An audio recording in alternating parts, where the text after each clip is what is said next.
নমস্কার বন্ধুরা, আমি অভিজিৎ কেরিয়ার স্টক ইউটিউব চ্যানেলে আপনাদের স্বাগত। তো আজকের ভিডিওতে আলোচনা করব একটা বেস্ট পারফর্মিং মিউচুয়াল ফান্ড নিয়ে, যে মিউচুয়াল ফান্ডটা খুব কম রিস্ক নিয়ে ইনভেস্টারদের একটা ভালো দুর্দান্ত রিটার্ন জেনারেট করে দিচ্ছে। রিটার্ন ওয়াইজ যদি এই ফান্ডটার আপনি র্যাঙ্ক দেখেন তো দেখবেন ফান্ডটা 1 নম্বর পজিশনে র্যাঙ্ক করছে এবং গত 5 বছর ধরে তার যে ক্যাটাগরি এভারেজ, সেই ক্যাটাগরি এভারেজের রিটার্নকে বিশালভাবে আউট পারফর্ম করে আসছে। এই ফান্ডটা large and mid cap category থেকে বিলং করে। তবে large and mid cap category থেকে বিলং করা সত্ত্বেও ফান্ডের যে স্মল ক্যাপ মিউচুয়াল ফান্ড আছে বা লার্জ মিড ক্যাপ যে মিউচুয়াল ফান্ড আছে, সেই স্মল ক্যাপ এবং মিড ক্যাপ মিউচুয়াল ফান্ডের রিটার্ন থেকেও ভালো রিটার্ন জেনারেট করে দিচ্ছে।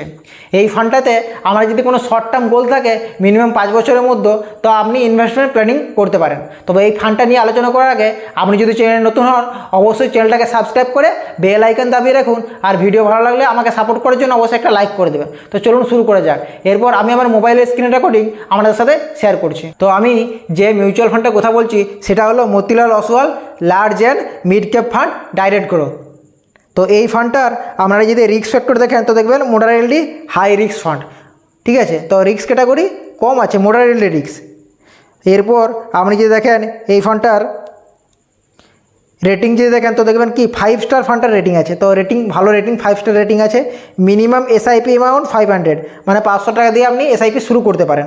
আর ফান্ড সাইজ যেটা আছে সেটা হচ্ছে 5,810 কোটি টাকা, 5,810 কোটি টাকা ফান্ড সাইজ। তো ফান্ড সাইজ খুব বড় না, ঠিকঠাকই আছে ফান্ড সাইজ, ঠিক আছে।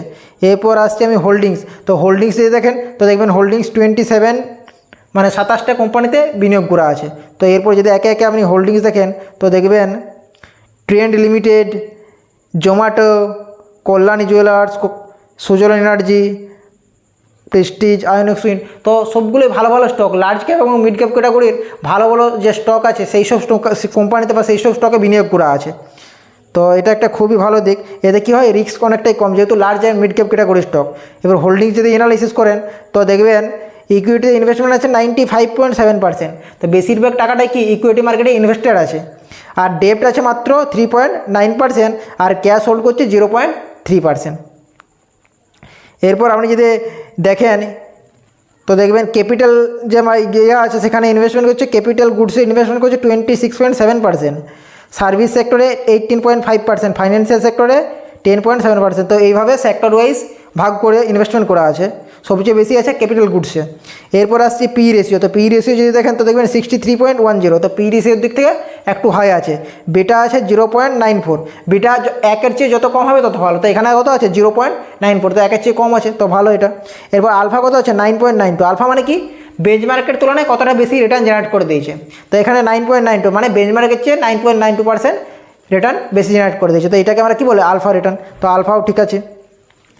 এরপর আসছি রিটার্ন র্যাঙ্কিং। তো রিটার্ন ওয়াইজ যদি ফান্ডটার র্যাঙ্ক দেখেন তো দেখবেন 6 মাসে যে ফান্ডটা রিটার্ন দিয়েছে সেটা হচ্ছে 34.6% রিটার্ন দিয়েছে 6 মাসে, এবং 6 মাসের রিটার্ন অনুযায়ী ফান্ডটা 1 নম্বর পজিশনে র্যাঙ্ক করছে।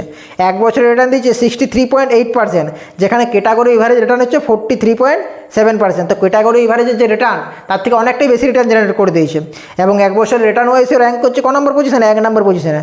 এরপর 3 বছরের যদি রিটার্ন দেখেন তো দেখবেন 112%-এর মতন রিটার্ন দিয়েছে, যেখানে ক্যাটাগরি এভারেজ রিটার্ন হচ্ছে 69.2%, এবং 3 বছরের যে রিটার্ন আছে সেই রিটার্ন অনুযায়ী র্যাঙ্ক করছে 1 নম্বর পজিশনে। তো 3 বছর ধরে 1 নম্বর পজিশনেই ফান্ডটা র্যাঙ্ক করছে। আর অল রিটার্ন এখনও পর্যন্ত দিয়েছে 267%-এর মতো, ঠিক আছে। 2019 সাল থেকে ফান্ডটা 2024 সাল, মানে 5 বছরের মধ্যে 267% রিটার্ন দিয়েছে, মানে আপনার টাকা 2.5 গুণেরও বেশি হয়ে গেছে 5 বছরের মধ্যে। তো একটা দুর্দান্ত রিটার্ন। এরপর যদি ফান্ডটার এক্সপেন্স রেশিও আর এক্সিট রেট দেখেন তো দেখবেন ফান্ডটার এক্সপেন্স রেশিও আছে কত 0.51%। তো এক্সপেন্স রেশিও বেশি নেই, কমই আছে এক্সপেন্স রেশিও। আর এক্সিট রেট যদি দেখেন তো দেখবেন 1% ইফ রিডিম উইথিন 1 ইয়ার। 1 বছরের মধ্যে যদি আপনি রিডিম করেন তাহলে আপনাকে 1% এক্সিট লোড দিতে হবে, আর 1 বছরের পরে যদি রিডিম করেন তো আপনাকে কোনো এক্সিট লোড দিতে হবে না। এরপর যদি ফান্ড ম্যানেজমেন্ট দেখি তো ফান্ড ম্যানেজ করছে সন্তোষ সিং আর একজন হচ্ছে অতুল মেহরা। তো দুজনেই খুবই এক্সপিরিয়েন্স ফান্ড ম্যানেজার।